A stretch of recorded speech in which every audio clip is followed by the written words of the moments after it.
مجال الصلوات طوبى للنفس بتقواها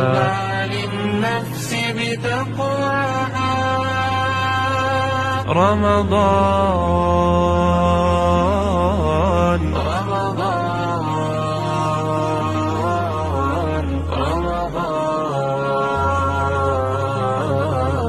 شهر البر والقرآن رمضان طهور الأرواح رمضان زمان الأفراح رمضان منال الإصلاح بدنيا الناس وأخراها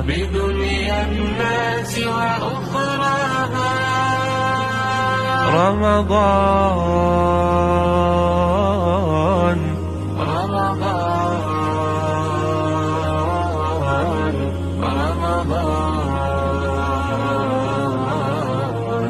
شهر البر